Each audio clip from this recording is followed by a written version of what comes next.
Hello，大家好，欢迎来到幸福美食频道，我是幸福的眼泪。今天来做一个特别简单、特别好吃的下午茶小饼干——红茶酥饼。按照 PH 大师的香草酥饼配方做的，我把香草籽改成了红茶，做起来特别简单，也特别好吃。黄油提前室温软化好，加入盐、细砂糖、红茶粉，用刮刀把它们搅拌均匀。拌匀以后再筛入面粉，再用刮刀拌匀，把它搅拌成一个面团，尽量不要用手去把它捏成团，可以用刮板或者刮刀搅拌成团。用手捏容易起筋，起筋的话饼干吃起来就没有那么酥了。然后在桌面上薄薄的撒一层高筋面粉，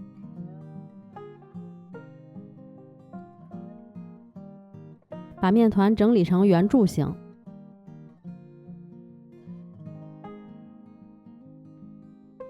直径在2厘米左右，两头可以用刮板这样推一推就比较平了。然后把它表面盖上，放到冰箱里去冷藏1个小时。1小时以后取出来，先预热烤箱，上下火180度预热。饼干从冰箱取出会有一点硬，可以用手这样搓一搓，让表皮回温一下，这样可以很好的沾上砂糖。把饼干面团在砂糖里滚一圈，最好用粗砂糖，我没有粗砂糖就用的细砂糖。再给它切成片就可以了。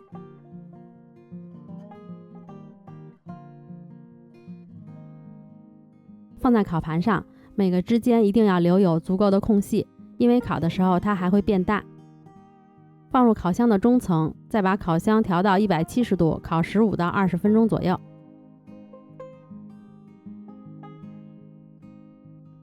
烘烤结束以后，就把饼干放到晾架上晾凉，等凉了以后就可以吃啦。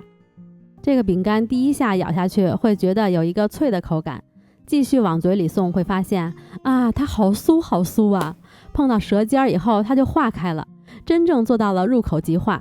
这个口感真的特别棒，做起来又那么简单，强烈推荐大家试一试。今天就到这里啦，我们下个视频再见啦，拜拜。